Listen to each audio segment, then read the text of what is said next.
YouTube channel science star classes पर आप सभी का हार्दिक स्वागत करता हूं। प्यारे विद्यार्थियों, हम बात कर रहे थे ट्वेल्थ बायोलॉजी से लेसन नंबर 3 की, और ये लगभग लेसन नंबर जो 3 है वो कंप्लीट हो गया अपना। आज हम इसके बारे में कुछ एक दो टॉपिक छूट गए हैं, उनको कंप्लीट कर लेते हैं। पहला टॉपिक ले रहे हैं हम आज, बीज का परिवर्धन। पहला टॉपिक रहेगा अपने पास बीज का परिवर्धन, या इंग्लिश में लिख देते हैं डेवलपमेंट ऑफ सीड। बीज का परिवर्धन किस प्रकार से होता है, या बीज का विकास किस प्रकार से होता है। सबसे पहले हम बात करते हैं इसमें, बीज का विकास किससे होता है या निर्माण बीजांड से होता है। किससे होता है भाई? बीजांड से होता है। ध्यान रखना, इंपॉर्टेंट पॉइंट है, कई बार एग्जाम में 1 नंबर का क्वेश्चन पूछा जाता है। बीज का निर्माण पुष्प के किस भाग से होता है? किस भाग से होता है? बीजांड से होता है। ध्यान रखना, ये जो बीजांड है ये निषेचन के पश्चात किस में कन्वर्ट हो जाता है भाई? बीज में कन्वर्ट हो जाता है, या बीज में परिवर्तित हो जाता है। ध्यान रखना, एक नंबर का क्वेश्चन पूछ लेते हैं, बीज का निर्माण किससे हुआ है? बीजांड से हुआ है। इंपॉर्टेंट पॉइंट है, 1 नंबर का क्वेश्चन पूछा जाता है। ठीक है, अब हम बात करते हैं कि ये जो बीजांड है इससे बीज जब बनता है तो कौन से परिवर्तन आते हैं। इसके लिए आपको बीजांड की संरचना याद होनी चाहिए। बीजांड में कौन से भाग पाए जाते हैं वो आपको याद होना चाहिए। वो आपको याद है तो आप आसानी से बीज में जो परिवर्तन होंगे वो आप याद कर पाएंगे। मैं थोड़ा सा आपको वापस याद दिलाता हूँ बीजांड की संरचना के बारे में। हमने पढ़ा था सबसे अंदर की तरफ भ्रूण कोश पाया जाता है, जिसमें 7 कोशिकाएं होती है और 8 केंद्रक होते हैं। बात समझ में आ रही है? भ्रूण कोश, चारों ओर क्या होता है? बीजांड काय होता है। क्या होता है? बीजांड काय होता है। इसके चारों ओर 2 अध्यावरण पाए जाते हैं, बाह्य अध्यावरण और अंत्य अध्यावरण, और फिर यहाँ से बीजांड वृंत पाया जाता है, निभाग, हाइलम वगैरह ये आ जाएगी संरचनाएं। ठीक है, ये संरचना आपको याद है बीजांड की, तो बीज में कौन से परिवर्तन होंगे बहुत आसानी से समझ में आ जाएंगे आपको। यदि आपको याद नहीं है तो मेरे पिछले वीडियो जिसमें मैंने बीजांड के बारे में पढ़ाया है, उसकी संरचना के बारे में बताया है, उसको आप एक बार पहले जरूर देख लें, ताकि ये टॉपिक आपको बहुत ही आसानी से और सरल तरीके से समझ में आए। ठीक है, अब हम बात करते हैं कि जो बीजांड है इससे फिर बीज बनने में कौन से परिवर्तन होंगे। तो मैं यहाँ लिख देता हूं, बीजांड से बीज बनने के दौरान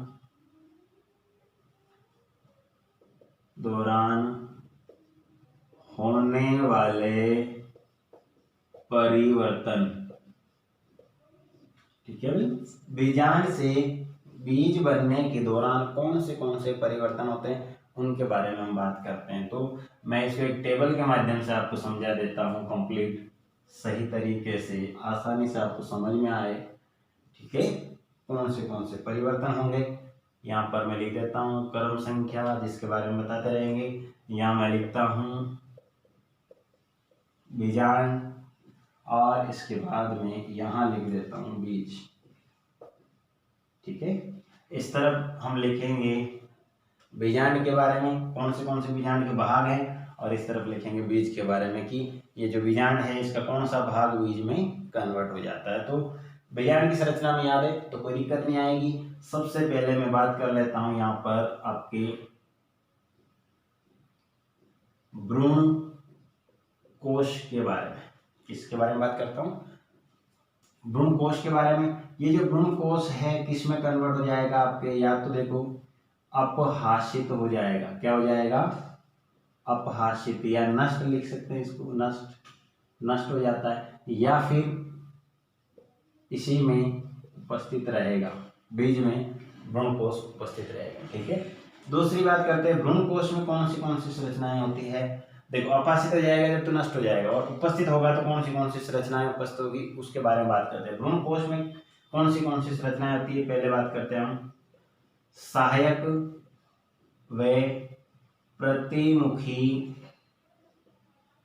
कोशिकाएं, मैंने कहा था आपको कि बीजांड की संरचना आपको याद होनी चाहिए, उसी में से ये संरचनाएं आ रही है। सहायक व प्रतिमुखी जो कोशिकाएं होती है इनका क्या होगा, अपहासित हो जाती है या नष्ट हो जाती है। सहायक व प्रतिमुखी जो कोशिकाएं हैं ये अपहासित हो जाएगी या नष्ट हो जाती है जब बीजांड से बीज बनेगा उस दौरान, ठीक है। इसके बाद में और कौन सी संरचना होती है, सहायक कोशिकाओं के अलावा यहाँ पर होती है आपके पास अंड कोशिका। कौन सी कोशिका होती है आपके पास, अंड कोशिका एक होती है, हमने बात करी थी। अंड कोशिका का जो केंद्रक है उसके साथ एक नर युग्मक पराग नलिका से आता है, हमने पिछले वीडियो में अच्छे से समझाया है। तो पराग नलिका से एक नर युग्मक आता है और अंड कोशिका के केंद्रक के साथ संलयन करता है और युग्मनज बनाता है। क्या बनाता है, युग्मनज बनाता है। और ये युग्मनज अपने आप में विभेदन करके फिर भ्रूण का निर्माण करता है। तो अंड कोशिका किस में बदल जाएगी, भ्रूण में बदल जाएगी। किस में बदल जाएगी, भ्रूण, या मैं लिख देता हूं इसको एम्ब्रियो, भ्रूण में परिवर्तित हो जाती है। नेक्स्ट है इसमें अंड कोशिका के बाद में आपके द्वितीयक केंद्रक, कौन सा भाग आ जाएगा, द्वितीयक केंद्रक। प्रागनलिका में जो दूसरा नर युग्मक, प्रागनलिका में दो नर युग्मक होते हैं, तो दूसरा नर युग्मक द्वितीयक केंद्र के साथ संलयन करता है, इसको हम त्रिसंलयन बोलते हैं, ठीक है, त्रिसंलयन। तो त्रिसंलयन जो है इसके माध्यम से प्राथमिक भ्रूणपोष केंद्रक बनता है और प्राथमिक भ्रूणपोष केंद्रक जो है आगे चल करके भ्रूणपोष का निर्माण करता है। ध्यान रखना, किसका निर्माण करेगा, भ्रूणपोष का निर्माण करता है, ठीक है।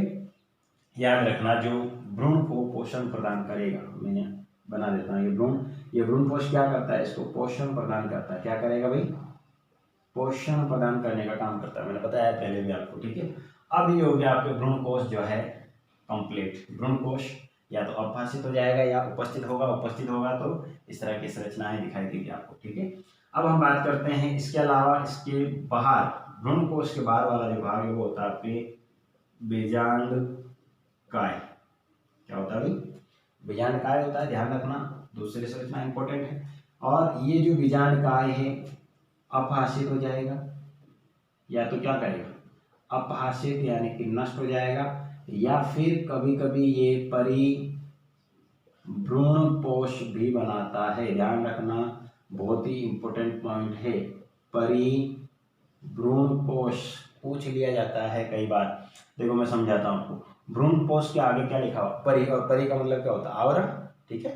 तो भ्रूणपोष के चारों ओर एक पतली झिल्ली का आवरण पाया जाता है, उसे हम कहेंगे परिभ्रूणपोष। क्या कहेंगे, परिभ्रूणपोष। वापस बता रहा हूँ, भ्रूणपोष के चारों ओर एक पतली झिल्ली का आवरण पाया जाता है और इस आवरण को हम क्या कहेंगे, परिभ्रूणपोष कहते हैं। उदाहरण बता देता हूँ कि परिभ्रूणपोष हमें किस में देखने को मिलता है, तो लिख देता हूँ मैं आपके यहाँ पर, काली मिर्च। काली मिर्च आपने देखी होगी घर पर कि काली मिर्च के चारों ओर ब्लैक कलर का एक पतला सा आवरण होता है, उस आवरण को हम क्या बोलेंगे, परिभ्रूणकोश। किससे बना है, बीजांडकाय से बना है, ठीक है। अब बीजांडकाय के बाद में हम पढ़ते हैं अध्यावरण, अध्यावरण, ठीक है। और ये जो अध्यावरण है ये किसमें परिवर्तित हो जाता है, सिंपल सी बात है, बीजावरण। किसमें बदल जाता है, बीजावरण में बदल जाता है। अब अध्यावरण हमने पढ़ा था कि बीजांड में दो अध्यावरण होते हैं, दोनों की बात कर लेते हैं हम।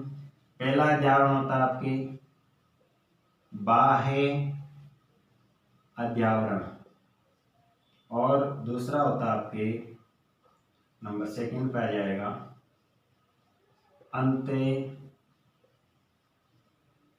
अध्यावरण, ठीक है, अंत्य अध्यावरण।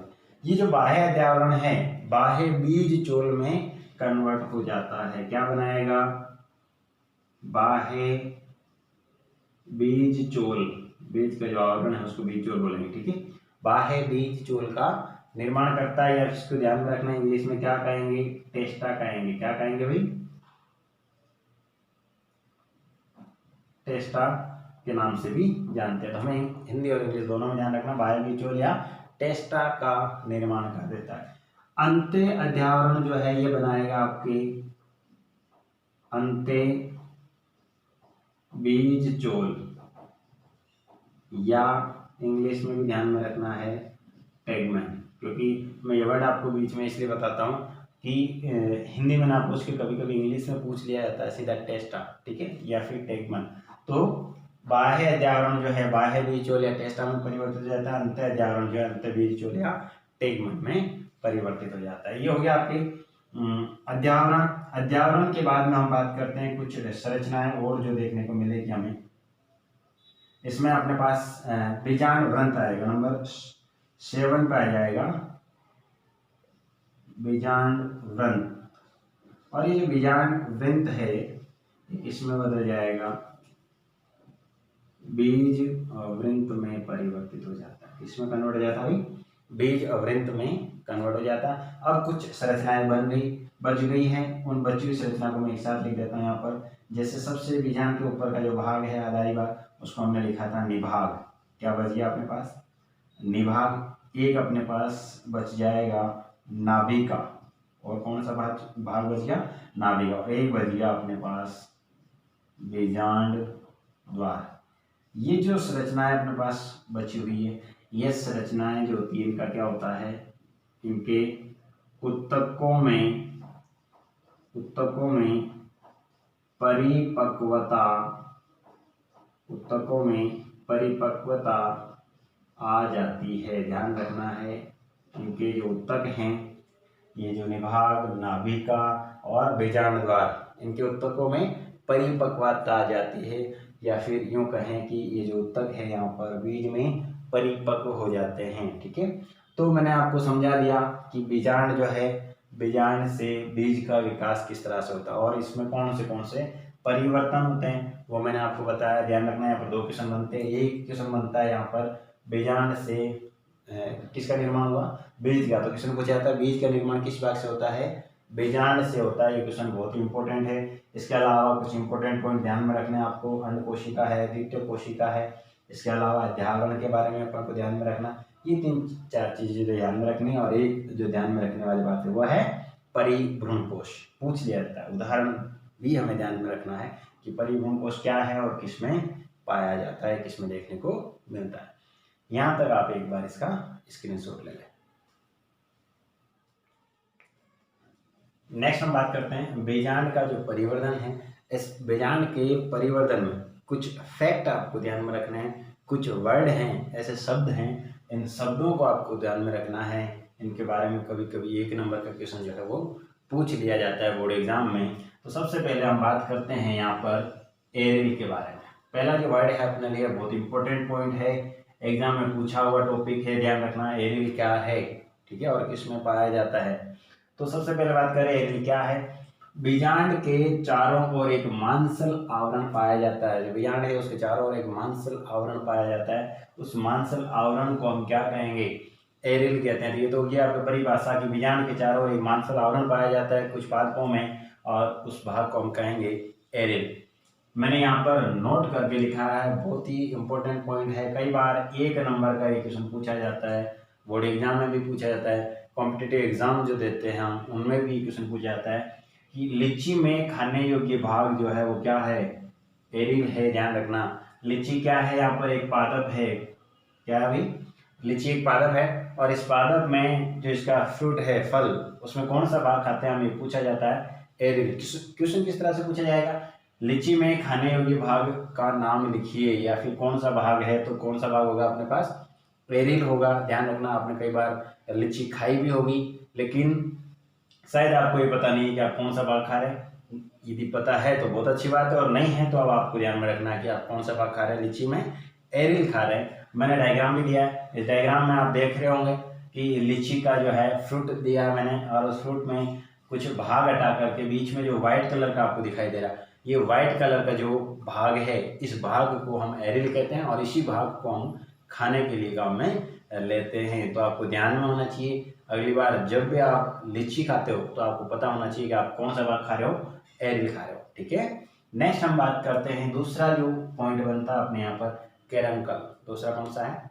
केरंकल। ठीक है, अब अंकल अंकल मत याद रखना, केरंकल याद रखेंगे। अब इसको क्या रखेंगे? अंकल छोड़ के केरंकल पे आना। केरंकल जो है ये क्या होता है इसके बारे में बताऊं आपको। यूफोर्बिएसी जो कुल के पादप हैं, कुल है, 11th क्लास में आपने पढ़ा होगा यूफोर्बिएसी कुल। इसके कुछ पादप जो हैं उनमें बीजांड द्वार वाले छोर पर, जो बीजांड है उसमें बीजांड द्वार वाले छोर पर एक सफेद रंग की संरचना पाई जाती है और इस संरचना को हम कहते हैं केरंकल। समझ में आ जाएगा, परिभाषा याद में रखनी है। उदाहरण किस में पाया जाता है केरंकल?